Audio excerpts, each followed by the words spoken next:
하나님 말씀 베드로후서 1장 12절부터 21절까지 보시겠습니다.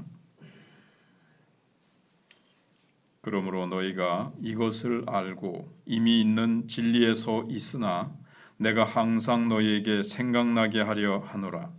내가 이 장막에 있을 동안에 너희를 일깨워 생각나게 함이 옳은 줄로 여기노니 이는 우리 주 예수 그리스도께서 내게 지시하신 것 같이 나도 나의 장막을 벗어날 것이 임박한 줄을 알미라. 내가 힘써 너희로 하여금 내가 떠난 후에라도 어느 때나 이런 것을 생각나게 하려 하노라. 우리 주 예수 그리스도의 능력과 강림하심을 너희에게 알게 한 것이 교묘히 만든 이야기를 따른 것이 아니요 우리는 그의 크신 위엄을 친히 본 자라. 지극히 큰 영광 중에서 이러한 소리가 그에게 나기를 이는 내 사랑하는 아들이요 내 기뻐하는 자라 하실 때에 그가 하나님 아버지께 존귀와 영광을 받으셨느니라. 이 소리는 우리가 그와 함께 거룩한 산에 있을 때에 하늘로부터 난 것을 들은 것이라. 또 우리에게는 더 확실한 예언이 있어 어두운 데를 비추는 등불과 같으니 날이 새어 샛별이 너희 마음에 떠오르기까지 너희가 이것을 주의하는 것이 옳으니라. 먼저 알 것은 성경의 모든 예언은 사사로이 풀 것이 아니니 예언은 언제든지 사람의 뜻으로 낸 것이 아니요 오직 성령의 감동하심을 받은 사람들이 하나님께 받아 말한 것입니다. 아멘. 오늘은 베드로의 유언적인 권면이 나타나고 있습니다. 베드로는 자신의 죽음의 날이 임박함을 느끼고 성도들을 하나님의 말씀의 기반 위에 더욱 견고히 세우고자 지금 온 힘을 다해서 권면하고 있습니다. 그래서 12절로 18절에 유언과 같은 권면이 나타나는데 베드로는 육신의 장막, 이게 이제 자신의 그 육체를 말하죠. 육신의 장막을 떠난 날이 임박했다. 이제 히브리적 표현인데 죽을 날이 임박했다는 거죠. 이제 천국 갈 날이 가까웠다는 겁니다. 이런 상황이 그에게 더 절박한 마음을 불러일으킵니다.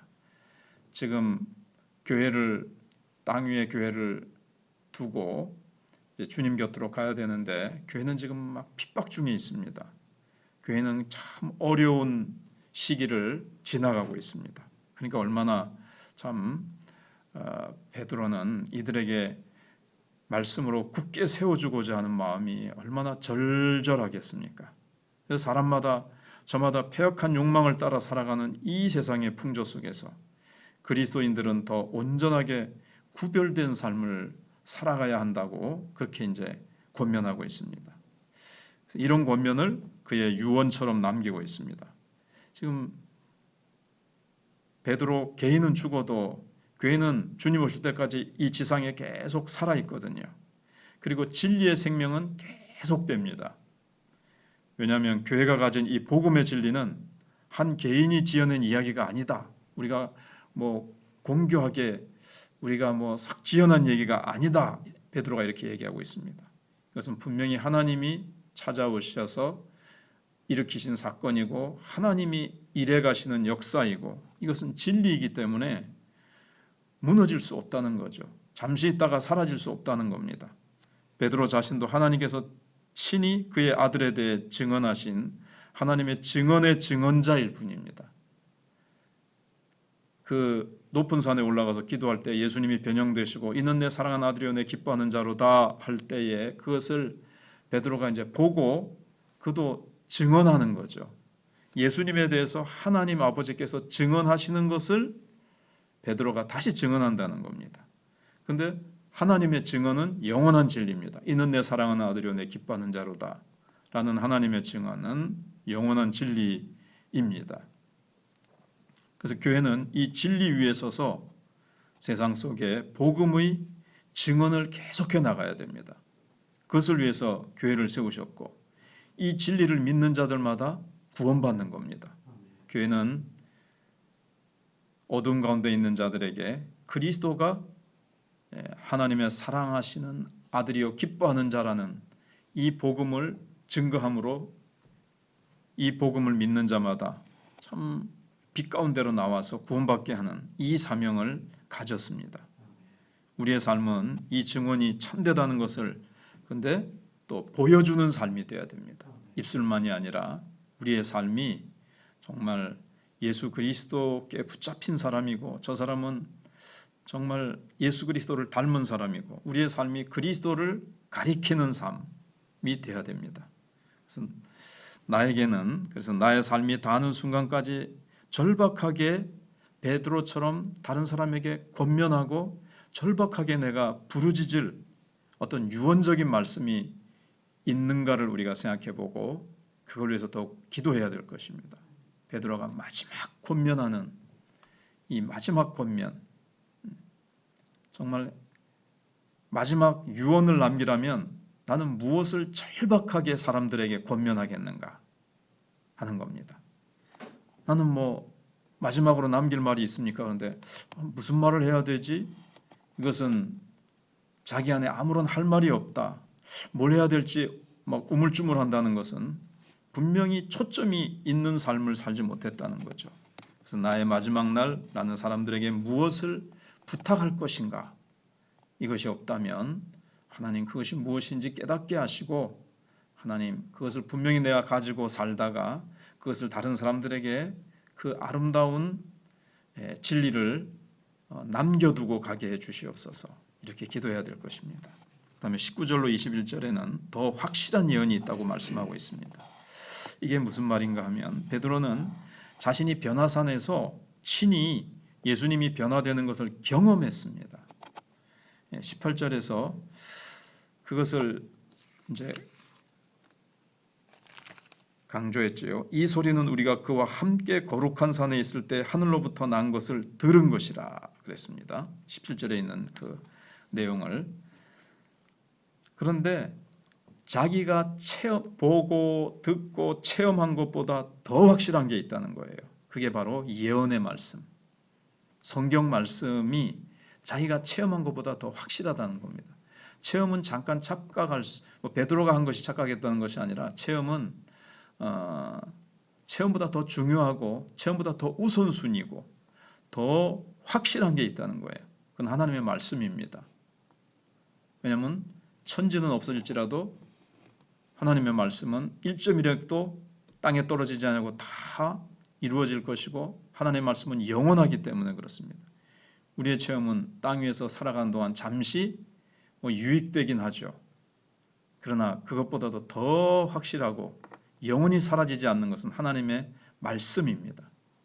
그렇기 때문에 하나님 주신 체험을 유익한 방향으로 잘 사용하기는 해야 되되 그거를 유일한 것처럼 그것이 가장 중요한 것처럼 붙잡고 있어서는 안 되고 하나님의 말씀을 가장 귀히 여기고 그것을 붙잡아야 됩니다.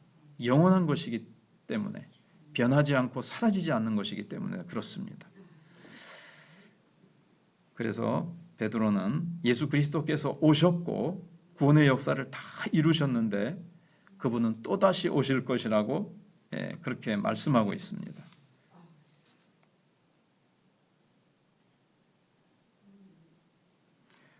이제 베드로후서 이제 뒷부분에서 그걸 이제 얘기할 거거든요. 지금 이제 이런 유언을 한다. 1장 오늘 본문만 유언이 아니고 2장, 3장이 베드로 전서도 그렇지만 후서가 더 마지막 남기고 싶은 그의 이제 유언입니다. 그래서 3장에서 예수 그리스도의 재림이 나타나죠. 더 강조가 되죠. 예수님 반드시 오실 것이라는 겁니다. 그래서 우리가 해야 될 것은 이 말씀을 마치 어둠의 속에서 빛처럼 계속 우리가 어둠 속에서 빛을 바라보고 갑니다. 항해하는 사람들이 옛날에 무슨 도구가 없을 때 북극성을 바라보고 갔듯이 여기 19절에 또 우리에게는 더 확실한 예언이 있어 어두운 데를 비추는 등불과 같으니 말씀은 어두운 데를 비추는 등불과 같다는 거예요. 우리가 어두운 죄악 세상을 살아가고 있는데 하나님의 이 말씀이 내 길의 빛이요 내 발의 등불이라 그러잖아요. 그러니까 이 말씀을 계속 바라보면서 나가야 됩니다. 날이 새어 샛별이 너희 마음에 떠오르기까지 너희가 이것을 주의하는 것이 옳으니라 그랬습니다. 그래서 주님 오실 때까지 우리가 이것을 말씀을 딱 주의하고 우리가 말씀을 놓쳐버리면 어디가 길인지 우리가 예수 믿으면서도 성령께서 큰 방향을 가르쳐 주겠지만은 그래도 말씀이 우리에게 구체적으로 성령께서 말씀을 통해서 우리에게 이끌어 주십니다. 그렇기 때문에 이 말씀을 붙들고 주의하면서 우리가 지도를 잘 보면서 어느 길을 가듯이 내비게이션을 잘 주의 깊게 듣고 길을 찾아가야지 뭐 다른 말 하다가 내비게이션에서 하는 말 놓쳐버리면 딴 길로 빠지듯이 늘 말씀을 딱 붙들고 주의하면서 가라는 겁니다. 그래서 우리가 주목해야 될 것은 사람이 교묘히 만든 이야기가 아니라 21절에 있는 대로 성령의 감동하심을 받은 사람들이 하나님께 받아 말한 것이라는 겁니다. 이게 하나님의 말씀이고 성경입니다. 그래서 우리에게 주신 66권의 성경은 얼마나 귀중한 건지 모릅니다. 우리를 살리고 우리가 천국 가는 데까지 이 땅 위에서 길을 잃지 않고 찾아갈 수 있는 내비게이션이고 순간순간 우리에게 힘과 능력을 주시는 말씀입니다. 이 예언의 말씀, 그의 약속의 말씀이 빚어가는 말씀이 나를 사로잡고 말씀이 나를 이끌어가는 삶이 되기를 베드로는 우리에게 간절히 소망하고 있습니다. 그래서 세상의 어둠 속에서 나는 나의 마음을 환하게 비춰주는 말씀의 빛을 어떻게 경청하고 있는지 정말 주의 깊게 세심하게 간절한 마음으로 이 말씀을 경청하고 그 말씀을 마음에 철필로 성령의 불로 새겨서 이 말씀을 따라서 힘있게 능력있게 승리하는 삶을 살면서 걸어가고 있는지를 우리가 돌아보면서 그렇게 우리가 기도해야 되겠습니다. 기도하겠습니다.